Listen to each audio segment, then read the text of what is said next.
Pernahkah kamu mengalami kegagalan yang membuatmu merasa hancur?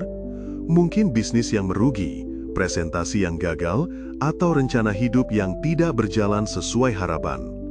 Saat itulah kita sering terpuruk dan kehilangan semangat. Namun, dari filsafat Stoik kuno dan kisah Nabi Yunus AS, kita dapat belajar bagaimana bangkit dari kegagalan dengan hati teguh dan keimanan yang kuat. Bagian 1. Filosofi bangkit dalam Stoicisme. Stoicisme adalah filsafat yang lahir di Yunani kuno dan berkembang pesat di kalangan elit Romawi, seperti Seneca, Epictetus, dan Marcus Aurelius. Inti dari Stoicisme adalah mengendalikan apa yang bisa kita kendalikan dan menerima apa yang berada di luar kendali. Dalam konteks kegagalan, ini menjadi kekuatan yang luar biasa. Seneca berkata, "The greatest obstacle to living is expectation, which hangs upon tomorrow and loses today." Harapan berlebihan terhadap hasil seringkali menjadi akar kekecewaan. Stoik mengajarkan bahwa kita harus fokus pada tindakan, bukan pada hasil akhir. Dalam menghadapi kegagalan, alih-alih terus menyalahkan keadaan, Stoik mendorong kita untuk bertanya, apa yang bisa aku lakukan sekarang? Epictetus menekankan, "It's not what happens to you, but how you react to it that matters." Dalam Stoicisme, kegagalan bukanlah musuh. Justru, kegagalan adalah pelatih terbaik untuk membentuk karakter. Kita dilatih untuk tidak lari dari rasa sakit, tetapi menghadapinya dan memahami maknanya. Marcus Aurelius, kaisar Romawi dan salah satu Stoik paling terkenal, menulis dalam bukunya Meditations, "You have power over your mind, not outside events. Realize this and you will find strength." Contoh praktis dari Stoik untuk bangkit. 1. Refleksi harian. Setiap malam, renungkan apa yang berjalan baik dan apa yang gagal. Catat pelajarannya. 2. Premeditatio malorum. Bayangkan skenario gagal. Ini bukan pesimis, tapi persiapan mental. 3. Dikotomi kontrol. Buat daftar hal yang bisa dan tidak bisa kamu kendalikan. 4. Jurnal Stoik. Tulis kalimat afirmasi.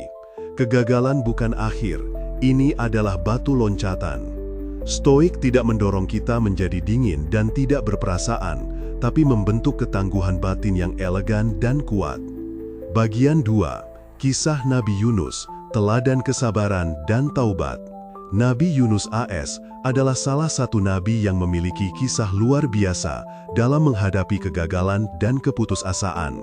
Beliau diutus kepada kaum Ninawa yang saat itu penuh dengan kemaksiatan dan penolakan terhadap kebenaran. Namun, saat menghadapi penolakan, Nabi Yunus merasa kecewa dan memutuskan untuk meninggalkan kaumnya tanpa menunggu perintah Allah. Keputusan ini menjadi titik penting. Allah SWT menguji Nabi Yunus dengan ujian besar. Dalam pelariannya, beliau menaiki kapal yang kemudian dilanda badai. Untuk meringankan beban, penumpang harus mengundi siapa yang akan dilemparkan ke laut. Nama Nabi Yunus keluar dan beliau akhirnya dilemparkan ke laut. Lalu ditelan oleh seekor ikan besar. Bayangkan, seorang manusia sendirian di dalam perut ikan di kedalaman laut. Gelap, sunyi, tanpa harapan.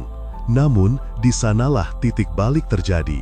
Doa Nabi Yunus di dalam perut ikan menjadi salah satu doa paling dahsyat dalam Al-Quran. La ilaha illa anta subhanaka inni kuntu minaz zalimin.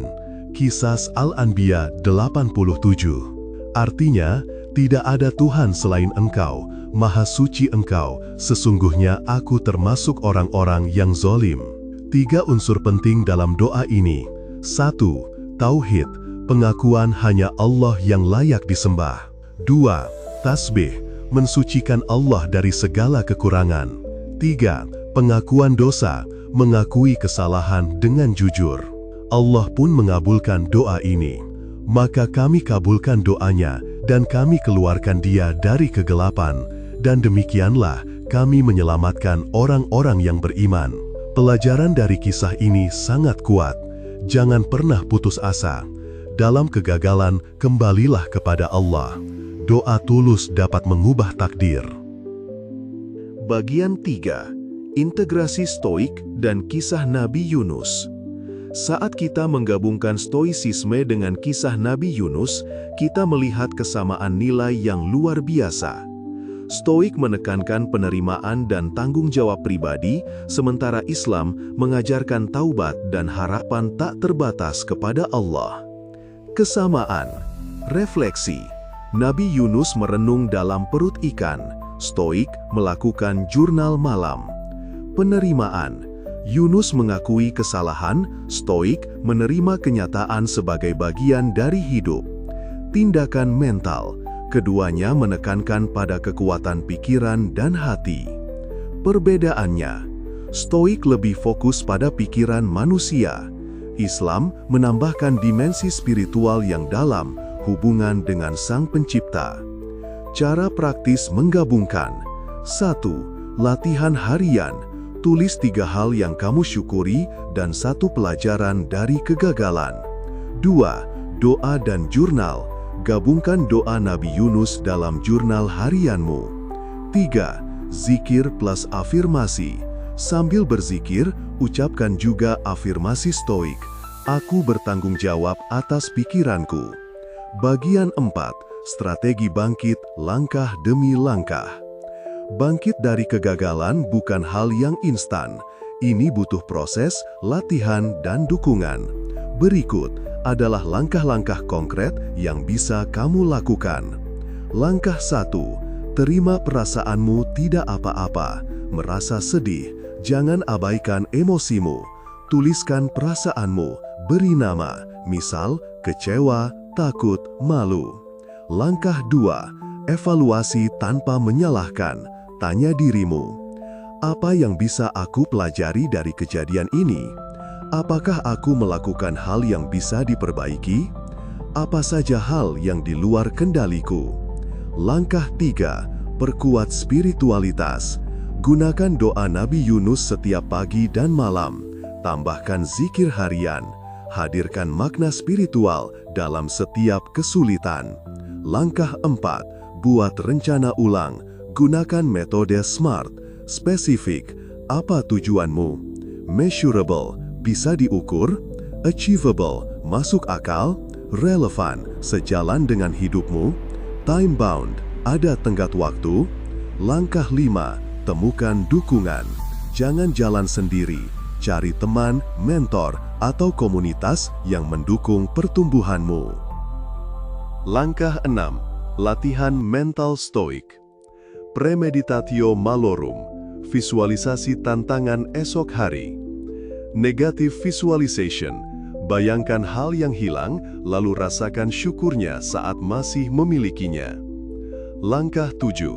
Bangun kembali dengan kebaikan. Mulailah dari yang kecil. Bantu orang lain, berbagi ilmu, atau hanya senyum pada sesama. Kebaikan mempercepat pemulihan mental. Bagian 5. Studi kasus inspiratif. Imran adalah seorang pengusaha muda. Di usia 26 tahun, startupnya bangkrut. Utang menumpuk, kepercayaan hilang. Namun, alih-alih larut dalam depresi, ia mulai menulis jurnal, membaca buku Marcus Aurelius, dan memperdalam zikir pagi. Ia membaca kisah Nabi Yunus setiap malam sebelum tidur. Dalam waktu 8 bulan, ia membangun kembali usaha kecil, kali ini dengan lebih fokus dan penuh kesadaran. Ia berkata, "Kegagalanku bukan kutukan, itu anugerah tersembunyi yang membuatku lebih kuat." Kegagalan adalah guru. Stoik dan kisah Nabi Yunus membimbing kita untuk tidak menyerah, tetapi bangkit lebih kuat dan lebih sadar. Jika video ini bermanfaat, like, subscribe, dan tulis di komentar apa pelajaran terbaikmu dari kegagalan.